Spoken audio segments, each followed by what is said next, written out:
There is a room at the University of Illinois that most people have never heard of. It sits inside what used to be a coal-burning power plant on the engineering campus in Urbana-Champaign. In the 1970s, that room was full of students doing something that, according to everything the world believed at the time, should have been completely impossible. They were messaging each other instantly, in real time, across a network of computers. They were playing multiplayer games, space battles, dungeon adventures, against people hundreds of miles away.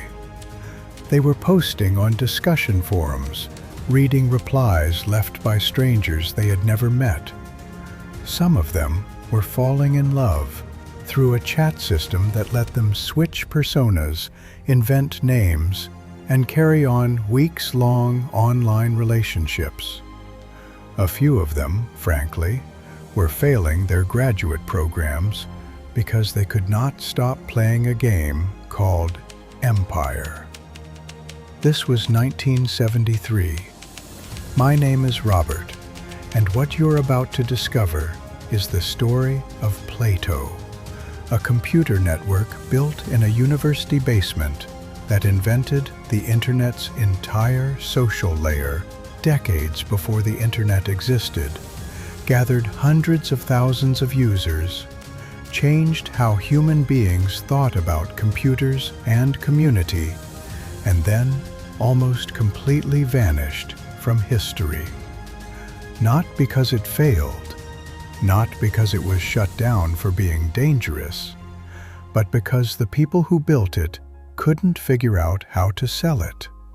And by the time they tried, a cheaper, smaller machine called the personal computer had already made them obsolete. This is the story of what happened, and of what the world lost. It starts in 1959, in a laboratory that had just finished classified Cold War research and didn't quite know what to do with itself. The Control Systems Laboratory at the University of Illinois had spent years doing work that, for obvious reasons, nobody talked about.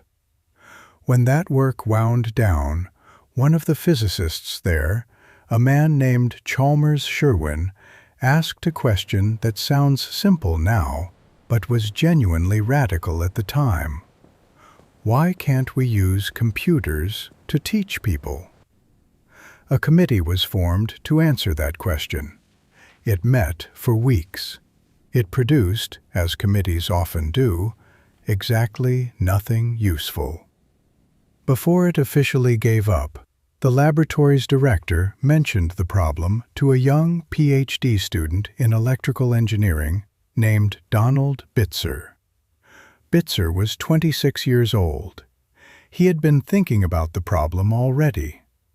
He told his director he thought he could build a demonstration system in 2 weeks. He was right. Within days, Bitzer had connected a television screen to the ELIAC-1 mainframe, a machine the size of a large room, generating enormous heat, funded in part by the military, and created what he called PLATO 1. The name stood for Programmed Logic for Automatic Teaching Operations, though records suggest the acronym was invented after the fact to fit a name Bitzer had already chosen because he liked it. PLATO 1 could display a lesson on a screen. It could accept keyboard input. It could tell a student whether their answer was correct. For 1960, that was astonishing. Most people would have stopped there. Donald Bitzer did not stop. Over the next decade, Bitzer assembled what can only be described as a laboratory full of brilliant, ungovernable people.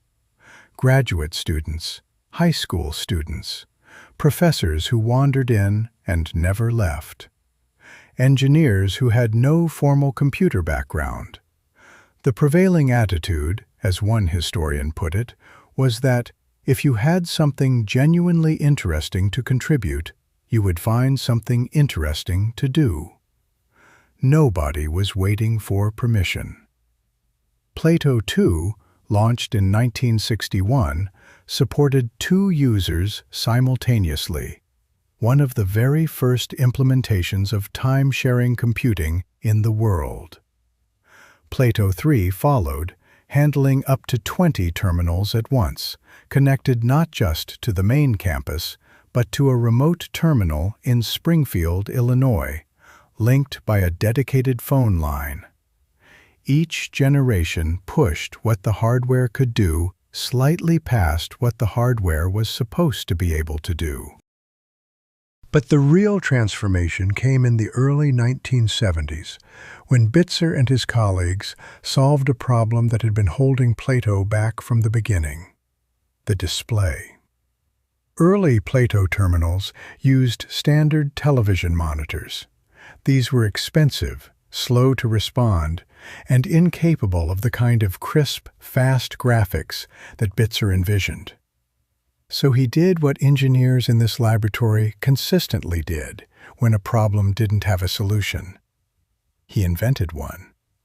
Working with a colleague named Gene Slotto and a graduate student named Robert Wilson, Bitzer co-invented the plasma display panel, a completely new type of screen technology that used trapped gas between glass panels, excited by electrical pulses, to create a grid of glowing orange pixels. The screen was flat. It was fast.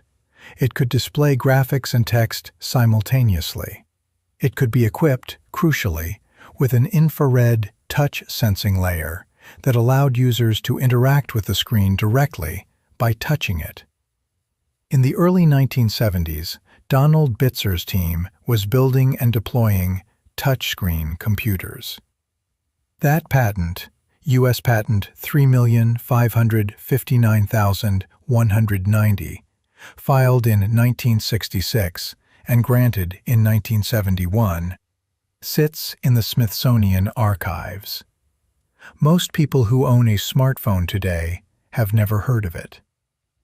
PLATO 4, the version of the system that emerged in the early 1970s, was a different kind of machine entirely. It ran on mainframes built by Control Data Corporation, a Minneapolis-based computer manufacturer whose CEO, William Norris, had become convinced that computer-based education was going to be one of the largest markets in history. CDC provided the hardware, the University of Illinois provided the software, and the community. And what that community built, given access to a networked system and the freedom to create, was genuinely extraordinary. There was PLATO Notes, a threaded discussion system created by a student named David Woolley that let users post messages, receive replies organized by topic, and maintain ongoing conversations across time and geography. Woolley built it because he was frustrated with the process of reporting software bugs. It became, within months, one of the most heavily used features on the entire system. People discussed music, politics, relationships, science. They argued. They formed communities. They built identities around their usernames. PLATO Notes is, by any honest measure, the ancestor of every internet forum, Reddit thread, and comment section that exists today. There was Talkomatic, built around the same time, a real-time group chat application that let multiple users type to each other simultaneously, watching each other's words appear on screen letter by letter as they were typed. Modern messaging apps show you a typing indicator, 3 animated dots. Talkomatic was doing the equivalent of that in 1974. There was email. There were personal notes, private messages sent between specific users. There were systems for following other users' posts, for rating content, for building reputation within the community. And there were games. Empire, a space combat simulation. Avatar, a fantasy dungeon crawler. Airfight, a flight combat game. Spasm, a first-person space shooter. These were not crude novelties. They were fully realized multiplayer experiences with persistent game states, competitive rankings, and communities of players who organized matches and developed strategies. The Urbana Police Department, records show, had to approach Donald Bitzer directly at one point to ask him to institute a 9 p.m. curfew on gaming, because students were breaking into laboratory buildings at night to play. By the mid-1970s, PLATO had thousands of active users. It was running on networked mainframes across the United States. In many measurable ways, it had more active daily users than ARPANET, the Defense Department network that would eventually evolve into the Internet, and it offered dramatically more in the way of social features. So why did it disappear? The answer is not a single dramatic failure.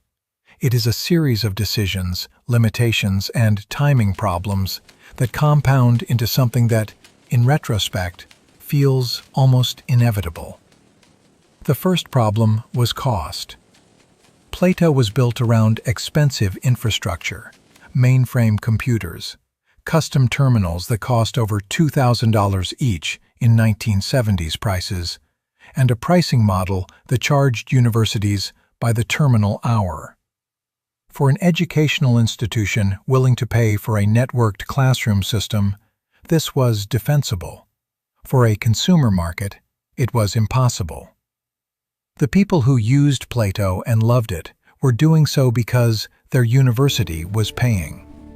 Nobody was going to subscribe to PLATO the way people would later subscribe to AOL. Control Data Corporation tried, throughout the late 1970s, to commercialize the system. They built courseware. They sold access to corporations for employee training. They marketed PLATO to the military, to airlines, to nuclear power plant operators. And these efforts worked, to a point. PLATO actually trained the replacement air traffic controllers after President Reagan fired the striking workers in 1981. The Federal Aviation Administration turned to PLATO because it was the only system that could do the job. That is not the story of a failure. That is the story of a technology that worked exactly as promised. But CDC's CEO, William Norris, had made a catastrophic strategic bet. He believed the future of computing was centralized. Mainframes at the core, terminals on the periphery, everything flowing through managed infrastructure. He was not wrong about the technology. He was wrong about the market. Because in 1977, Apple released the Apple II. In 1981, IBM released the personal computer. And the world discovered that people did not want a terminal. They wanted a machine of their own. The economics collapsed almost overnight. A personal computer cost a fraction of what a PLATO terminal cost. It sat on your desk. You owned it. You could run software without paying by the hour. The educational software market, which CDC had spent a decade building for PLATO, migrated almost completely to floppy disks within a few years. CDC, which had committed hundreds of millions of dollars to a centralized network model, found itself holding infrastructure the market no longer wanted. The company never recovered. It eventually sold the PLATO name and sold off its pieces. By the late 1980s, the system that had built the first online community, invented the touchscreen, and pioneered multiplayer gaming, was running on borrowed time in a world that had forgotten it had existed. Here is the detail that tends to stop people cold when they encounter it for the first time. In early 1972, a group of researchers from Xerox PARC, the laboratory in Palo Alto that would later produce the graphical user interface, the mouse-driven desktop, and the foundational concepts behind every modern computer, visited the CERL laboratory at the University of Illinois. They were given a tour of PLATO. They were shown the graphics capabilities, the networked applications, the touch interface, the draw program that would later be translated at PARC into a program called Doodle. They were shown the communications systems. Records confirmed the visit. The question of what those researchers took back to California and how it influenced the work that produced the Xerox Alto and eventually the Apple Macintosh remains, in the words of most historians who have studied it, genuinely debated. What is not debated is what the PLATO team built and when. The patents exist. The source code, in many cases, has been preserved. The archive of PLATO Notes messages, millions of them, was partially saved by dedicated volunteers before the servers went dark. Brian Deere, a historian who spent 20 years researching the system, published a 600-page account in 2017. The evidence is there for anyone who wants to look. Donald Bitzer spent the rest of his career at North Carolina State University, where he continued teaching and researching. He was inducted into the National Inventors Hall of Fame in 2013 for the plasma display, the screen technology that powered PLATO's orange glow, and that later appeared in plasma televisions in tens of millions of homes, before LED displays made those obsolete too. He was not bitter by most accounts. He was proud of what the laboratory had built, and he was pragmatic about what had happened to it. Technology, he understood better than most, does not always survive contact with economics. What the PLATO system leaves behind is not bitterness, and it is not quite tragedy. It is something more uncomfortable. The recognition that the arc of innovation does not always bend toward the people who did the work first. The students who built Talkomatic never received credit for inventing group chat. The engineers who wired up the first touchscreen terminals are not household names. The community that developed online identity, online persona, online romance, and online toxicity, before any of those concepts had names, was dissolved quietly when the funding ran out and the hardware aged out. Every time you send a message, join a forum, track someone's typing indicator, or respawn in an online game, you are using something that was built, first, in a coal-burning power plant on a university campus in Illinois, by a group of people who were told to build a better way to teach reading. They built something much larger than that. The world just wasn't paying attention. If you want more stories from the cemetery of innovation, the patents that never became products, the prototypes that never found their market, the technologies that came decades too early, subscribe and we will keep digging.